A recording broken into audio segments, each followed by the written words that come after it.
Thank you. Welcome, ladies and gentlemen. Thank you very much for staying to listen to this. I'm presenting really the outcomes of a project which has taken place over the last 2 years in the UK, and I'm presenting along with Simon Atkinson, who is sat over there, and no doubt if there are questions that are pertinent to Simon, he'll interject. He normally does. So I'm going to start by just giving you a little bit of background about the project, and in particular how this links into the theory of transformative learning. Our project was a UK-wide project sponsored by the Joint Information Services Committee, otherwise known as JISC. And JISC are responsible in the UK for all the technical infrastructure that universities depend on, the internet for instance, and many other things as well.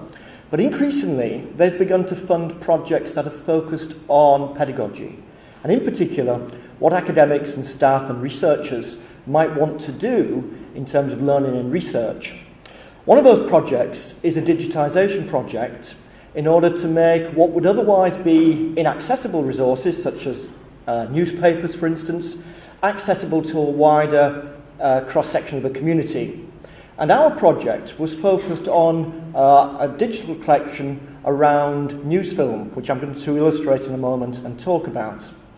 And as a result of that, we've developed a framework which we've been using in the project, but also beginning to explore its potential for use in other dimensions.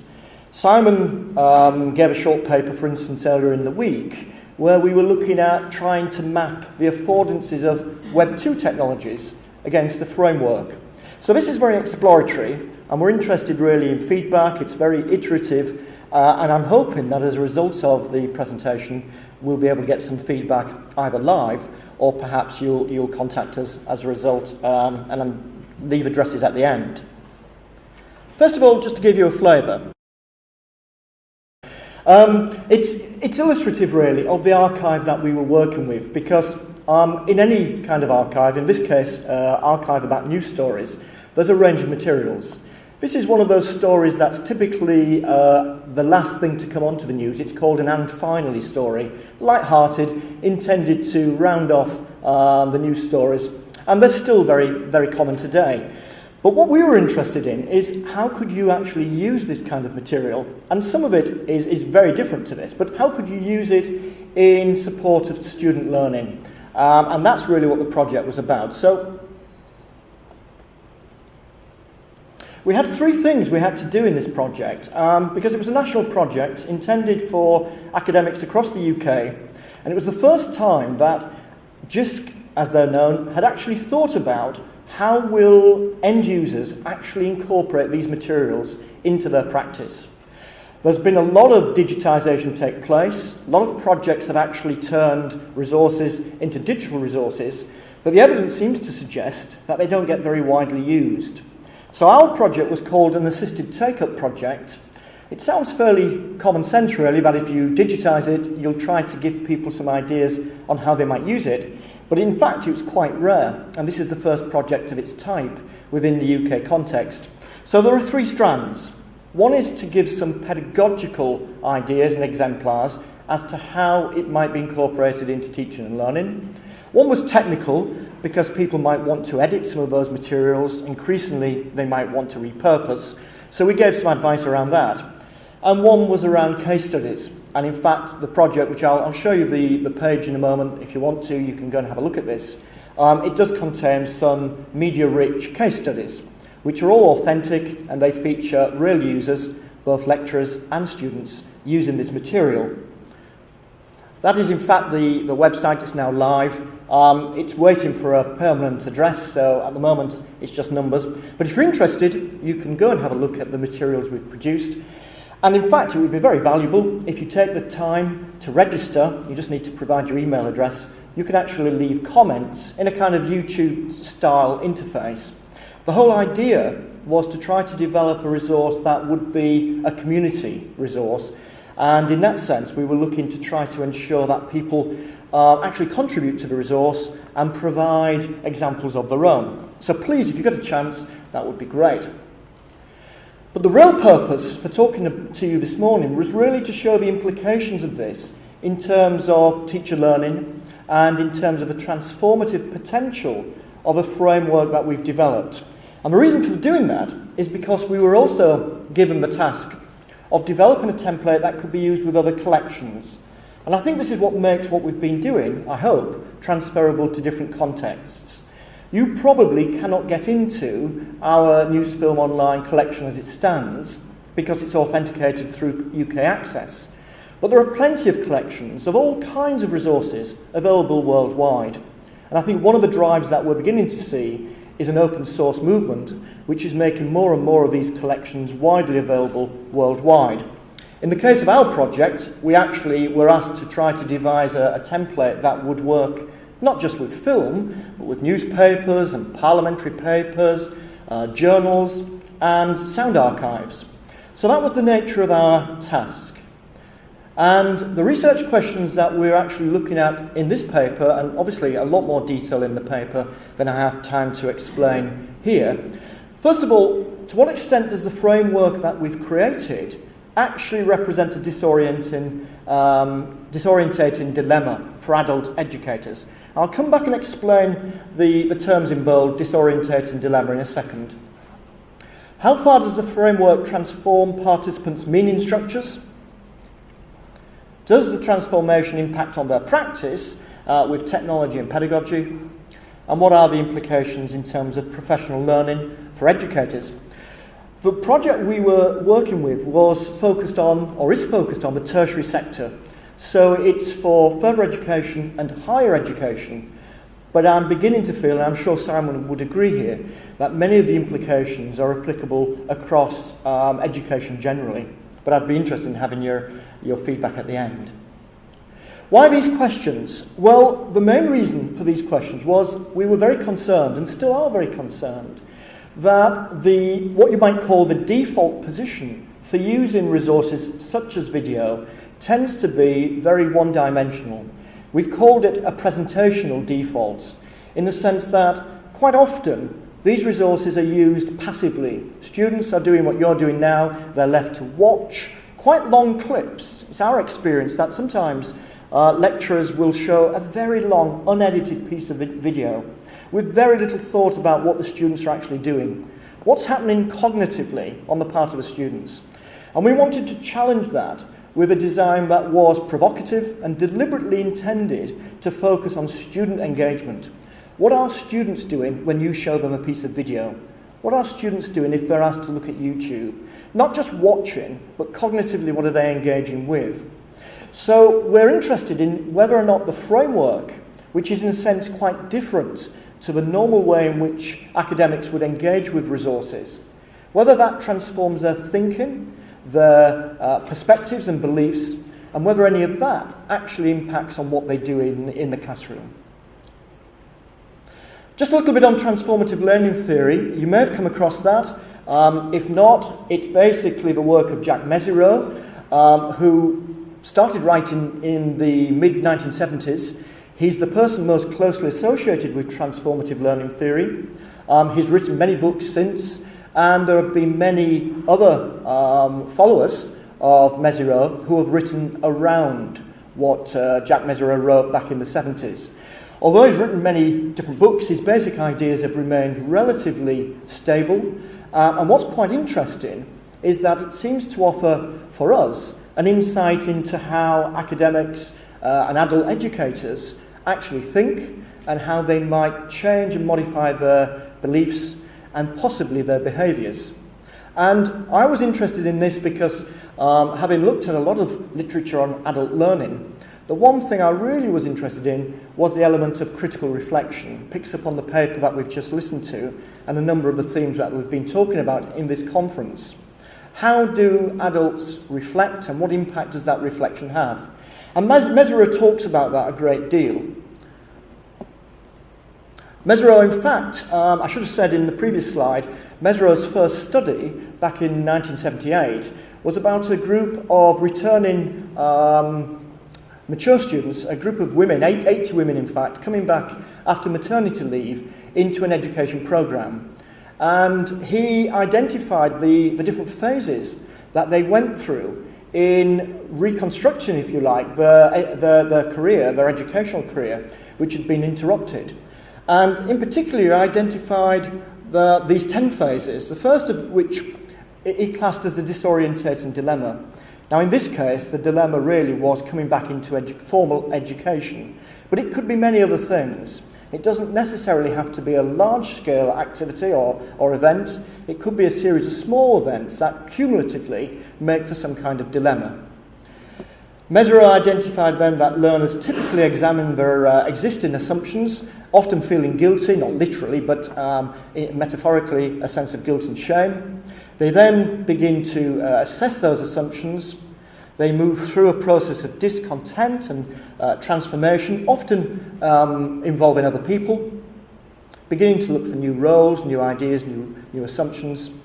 They plan new courses of action, develop new skills, provisionally try out new activities and roles, often in the safety of their own environment without actually necessarily being prepared to share with others. They then begin to build competence and confidence, new roles and relationships. And finally, they integrate their new ideas, their new ways of seeing the world, if you like, into a new worldview. And he calls this perspective transformation. Some people would call it a paradigm shift. I'm not quite sure the two are the same. We could have some interesting intellectual discussions about that. But for Mesereau, a perspective transformation is a significant change in the beliefs and the underlying meaning-making structures that people hold. This is a quote from Patricia Cranton, which I think gives you a fair idea of what we're talking about. That a process by which previously uncritically assimilated assumptions, beliefs, values and perspectives are questioned and thereby become more open, permeable and better validated. And one from Mesereau himself, which I think it sums up really everything to do with transformative learning. The goal of adult education is to help adult learners become more critically reflective, participate more fully and freely in rational discourse and action, and advance developmentally by moving toward meaning perspectives that are more inclusive, discriminating, permeable and integrative of experience. And the key terms really are critically reflective, rational discourse and meaning perspectives. So I'm just going to quickly give a little bit of detail on what we have interpreted as being the meaning of those particular terms. And before I go on to that, I should say as well that when we were undertaking our literature review around transformative learning, one of the things that struck us really was the lack of practical examples in terms of technology adoption.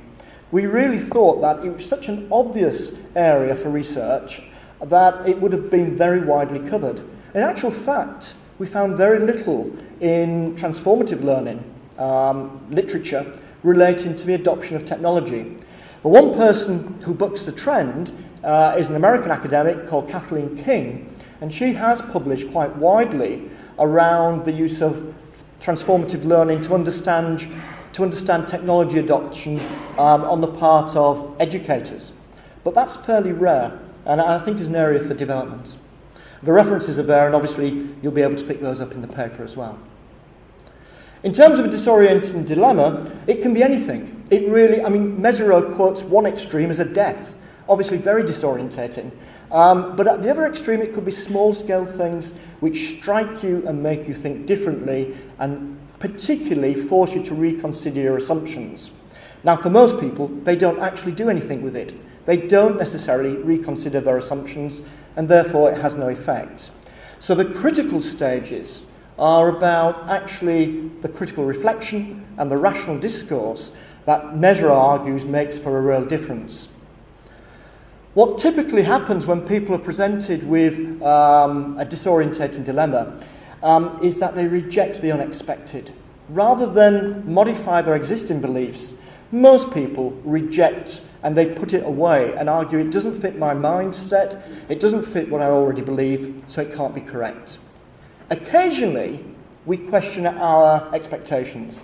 And it's in that questioning of expectations that Mesereau and transformative learning theorists argue that we begin to build the potential for real change.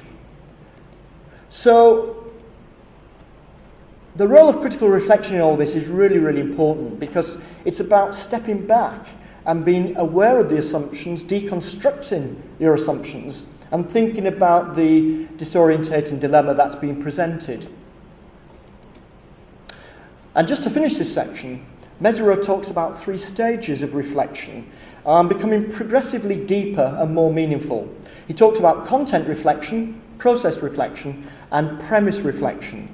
And content reflection tends to be reflection on what knowledge do I have. It's very content focused, it's very practical, it's very concrete. Process reflection is about how you did it. What's the process of actually learning, understanding, whatever it might be.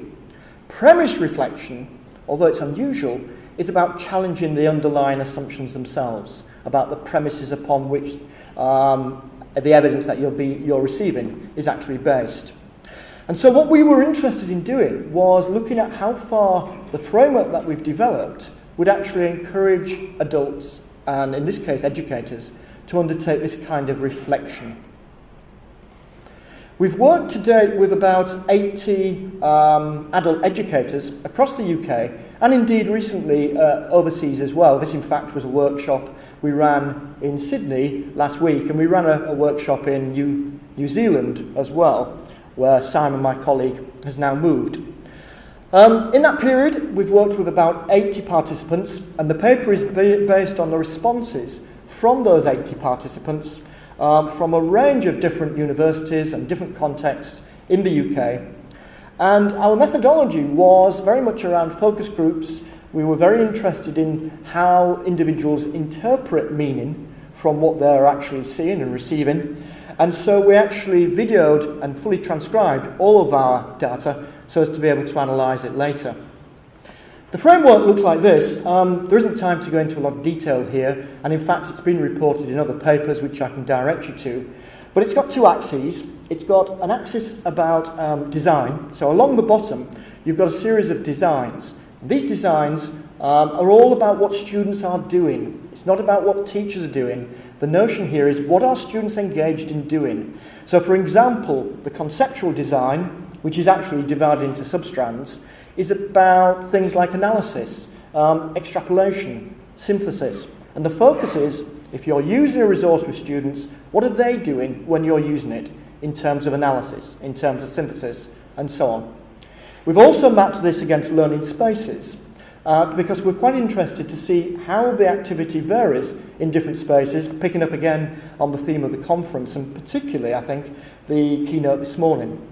And in the actual resource that we've produced, the website, the idea is we've actually produced some exemplars that sit in these spaces.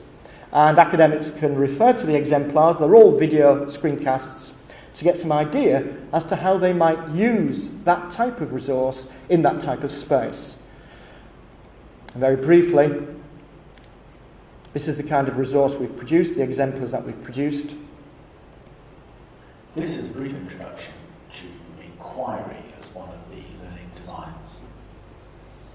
Now, this inquiry design, often referred to as problem-based learning, applies particularly to those teaching environments where individuals are working in groups, whether online or in a practical laboratory workshop setting. I'm going to stop that because we are short of time. Drop my egg. He's very good on that. But they're illustrated, so further into that screencast there is actually a resource, a particular video taken from the collection, and that illustrates how it's being used. Now the clip doesn't have a soundtrack, many of the clips within the archive. Okay, so in all the workshops that we ran, we made sure there was space and place for critical reflection and rational discourse. The rational discourse was usually done collaboratively in groups whereby people were talking, and we gave them a stimulus, one of the ideas, one of the designs, and then asked them to think about how they might apply that, either in terms of their own teaching or in terms of the framework itself. And we recorded all of those different frameworks. This is an example of one of the stimuluses we gave. This is a silent clip, in fact. It's been edited down from a series of longer clips, all about helicopters. And these are all very short excerpts from pre-Second World War helicopters, some of them less likely to fly than others, as you probably can work out. But the idea was really to stimulate discussion and discourse around how would you use this with students. So we had various interesting ideas, beginning to indicate that people had moved away from a purely presentational paradigm, whereby they said, I would just show it. They begin to talk about all kinds of interesting ideas, ranging from the weird to the wonderful. And I'm just going to play you very quickly one of those to give you an idea of what we're talking about in terms of transformation.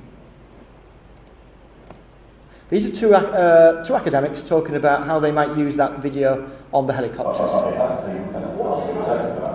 Is it something about people feeling their way in the early years of flight? They didn't have the benefit of what we now know. They had to sort of, second guess things, and some of these things are patently a silly idea. Well, that's to us because we've now got to the point where we can, build things that fly quite successfully.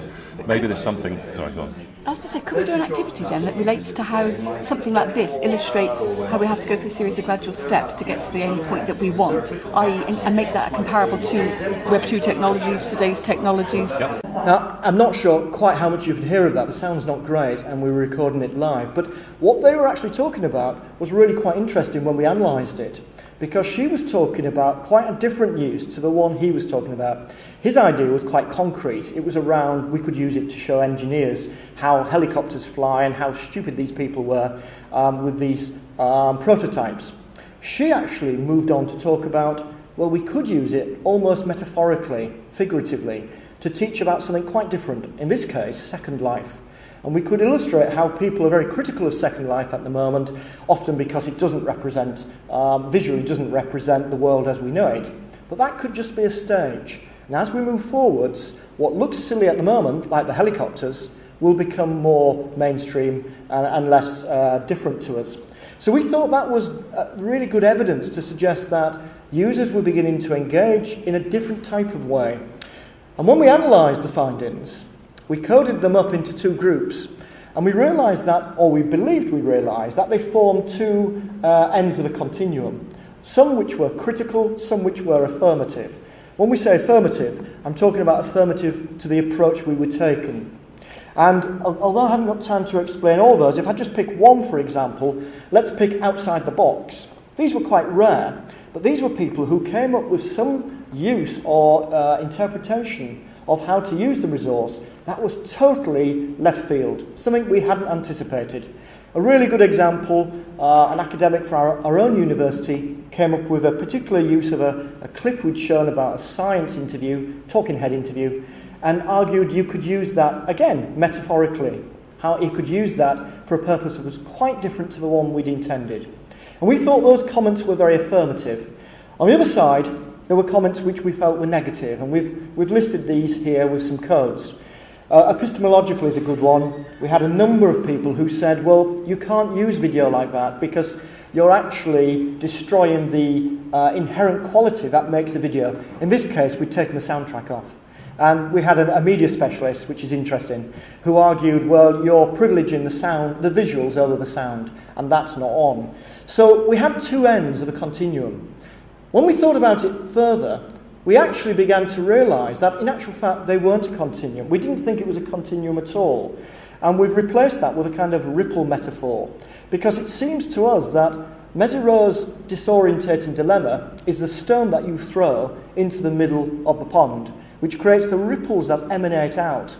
And some people will go further on those waves and move further out towards a new perspective than others. And in fact, we mapped those codes against this.